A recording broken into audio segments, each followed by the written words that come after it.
It's possible that the intervention of a grand entity, like an all-powerful God existing outside our universe, could destroy our tiny world. That might be why they've never revealed themselves. Then again, maybe they've hinted at their existence by creating religion, or by planting the idea for this video in the mind of a handsome YouTuber. Hello, and welcome everyone. Every now and then, Vaifash makes videos debunking certain spiritual beliefs. This unintentionally leads many people to believe that current science has disproven the existence of God. We know so much about how the universe works that the belief in a creator actually becomes difficult to explain from a scientific standpoint. Science has given us an enormous amount of knowledge. Every few years, the total amount of human knowledge doubles. Thanks to physics and cosmology, people know what happened to our universe from a tiny fraction of a second after the Big Bang. Chemistry helps us understand the complex reactions between atoms and molecules. And biology has mapped our entire genome, telling us how our cells function. But can this vast storehouse of knowledge disprove the existence of a mysterious entity that existed before and outside the universe and created our universe in the first place? Let's jump into the time machine and zoom back into history a bit. The 19th century was the period when science first made major gains against the dogmas of religion, which had dominated human beliefs for thousands of years. In the 1800s, paleontologists and anthropologists found Neanderthal remains in Belgium, Gibraltar, and Germany, proving that humans were not the only hominids to live on Earth.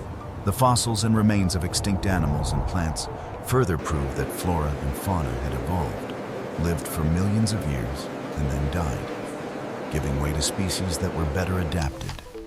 These important discoveries set the stage for Darwin to publish his theory of evolution in 1859. 8 years earlier, French physicist Léon Foucault had demonstrated that the Earth was rotating on its axis by using a special pendulum named after him. The Foucault pendulum consists of a heavy mass suspended by a long wire and a fixed point.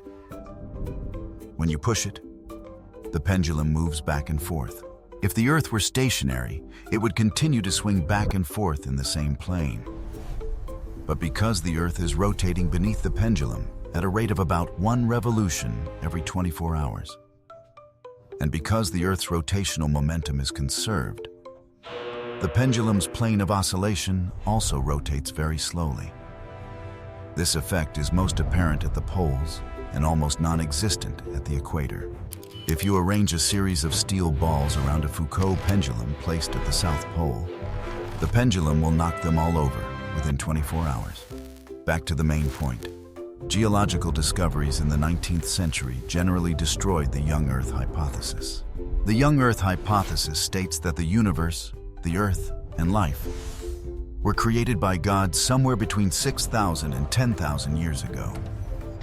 Today we know that the Earth is billions of years old, not thousands, as some theologians had calculated based on counting down the generations from the time of Adam and Eve in the Bible. In other words, science completely defeated the Bible's attempts to explain the origin of the world. But contrary to the beliefs of many people, that doesn't mean that science has disproven God. No, science isn't prejudiced against God. And in fact, modern science still can't, even if it wanted to, prove or disprove the existence of an omnipotent entity like God. Oh, and it should be noted that the God that Vaifash is referring to here doesn't just stop at God, Jesus, or any of the gods or Buddhas in specific religions. We're talking about the one and only God, an omnipotent entity that is believed to have created the entire universe and reality. If we say that God doesn't exist, then what created the universe? The Big Bang, huh? Are you guys sure? Then what created the Big Bang? Checkmate. Cosmology has taken humans a very long way into the past of reality, of space and time. But the final stop for cosmology is the Big Bang. It can't take us back before the Big Bang to meet God. or at least to see if behind the bright light of the Big Bang there's God or something cool. Biology has given humans the smallest pieces of the puzzle of evolution. How the first living organisms appeared from inanimate matter on the planet, how they transformed into eukaryotic cells and advanced life forms with complex structures like humans, animals, and plants. But biology also has to stop before one of science's greatest mysteries, which is consciousness. How did consciousness form inside living organisms? Where does your and my perception of reality, of life, of society come from? What allows humans to understand the mysteries of biology, physics, mathematics, engineering, and medicine? Even science doesn't know. So how would I know to share with you guys? Leaving aside the unanswerable questions about consciousness or the nature of the universe, there's something right in front of our eyes that we still can't understand. Why, in the infinite number of universes that may be existing parallel to ours, is there one universe that's been tailor-made for life? And why, in a universe so harsh that most places in it are born to destroy life immediately, did a planet Earth emerge with over 8 billion people, 1 billion cows, 34 billion chickens, and 20 million trillion ants? Wait, what was that again? Our universe isn't harsh? Are you kidding me? Did you try searching on Google? No. Look up at the universe and see how many things are eagerly waiting to kill us. Most of the planets in the universe are either too hot, too cold, or too toxic. 99.999% of the volume of the universe is a vacuum with temperature and radiation sufficient to kill you almost instantly. The orbit of the sun and the galaxy will sooner or later, for sure, bring us close to a supernova explosion, ready to wipe out the ozone layer and kill all life, or give the whole world a tan and cancer. We're also scheduled for a galactic collision in 4.5 billion years. An event that scientists say, oh, it's okay. But I'm not so sure. And further away is an ever-expanding universe, with the endpoint being absolute zero and everything stopping. Whether you admit it or not, the universe as a whole is clearly not a human Garden of Eden. Earth is hardly an ideal place for life either. Suitable, maybe. But ideal? No way. Volcanoes, earthquakes, tsunamis, floods, tornadoes, hurricanes, lightning. Whatever you choose, you're done for. 2/3 of the Earth's surface is ocean. You can't stand, let alone live there. Half the land on the planet will freeze you to death or starve you. Mass extinctions, epidemics, climate change. Killer asteroids can wipe out life on a large scale. 99.9% of all species that have ever lived are extinct. Even our planet is scheduled to melt down in 5 to 7 billion years. Doesn't sound like God created the universe as a Garden of Eden for his children, does it? Well, not exactly. The universe, while not a paradise for life, could have been much, much worse. And we wouldn't even exist in such a terrible universe to know about it. We know that the universe is operated by 4 basic forces and a bunch of constants, laws of physics. But why 4 basic forces? Why do the constants have the values they have? And what would happen if they no longer had those values? How much worse would that Earth and universe that we just called harsh and not ideal be? And could any life sprout in such a universe? But if the universe is an arrangement, then who arranged it? Science doesn't say. But who else but God? Humans have also tried to meet God, to find the true nature of the universe by searching for the smallest building blocks that shape the universe. But instead of meeting God or a single elementary particle, science immediately got quantum mechanics, something even more difficult than classical physics. It's like, if I'd known, I wouldn't have bothered. We thought that by digging deep into the incredibly small world of quantum particles, science would find the truth. But no. What opened up was a micro-world even more mysterious and complex, with bizarre operating principles that contradict the laws of the macro world. The speed of light is the ultimate limit. Information cannot be transferred instantaneously. Want to cross a mountain? You have to dig a tunnel? Sorry, in the quantum world, we don't do that.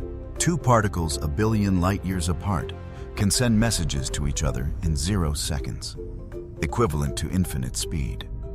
Quantum entanglement. A particle takes the tunnel to cross a wall instead of going around it. Quantum tunneling. Why is the quantum world so contradictory? Science doesn't know. It seems that some omnipotent intelligence created the universe. And what we see in the quantum world is the complex blueprint that intelligence created. We see it, but don't have the knowledge to understand it. And the more we learn, the more we get stuck or continue to open another drawing, another world, another bunch of mysteries. That's on a micro scale. On a large scale, we're also helpless in seeing the true scale of the universe. All that is within the sight of humans and the most advanced telescopes is only the observable universe, a small part of the universe that we are allowed to observe. What's outside of it? Is the universe infinite or not? I think it's definitely not, but what's hiding that truth? Only God knows. When you think about how the universe was created from nothing, from a dense, hot soup of matter and energy, from primordial particles woven together by different values of mass and charge, basic forces, physical constants, chemical reactions to create a vast, infinite, and vibrant universe with billions of worlds. There will be times when you imagine a magical hand doing magic behind the curtain of reality. And if it's not God, how could all this happen? The great British mathematician Roger Penrose calculated that the probability of a life-sustaining universe like ours appearing is only 1/10 to the power of 10 to the power of 123. Much, much lower than the probability of winning the Viet Lot jackpot, and small enough that you can consider it equal to 0. Scientists explain this paradox by creating the concept of the multiverse. They explain that if you have an infinite number of universes, there will definitely be one suitable for life like ours. But the multiverse is like God. You can't prove it exists. Not to mention that it would take infinite energy to create an infinite number of universes, which is even more absurd than admitting the existence of God and that the universe was created by Him. Of course, science is based on evidence, and evidence of God may never appear unless He wants it to. It's possible that the intervention of a great entity like an omnipotent God outside the universe could destroy our tiny world. That's why He has never revealed Himself. Maybe He has hinted at His existence by creating religion, or by planting the idea for this video in the head of a handsome sweet potato YouTuber. I don't know. What about you guys?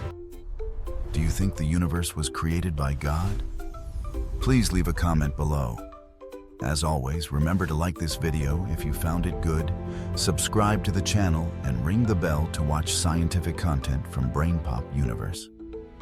And now, goodbye, and see you again.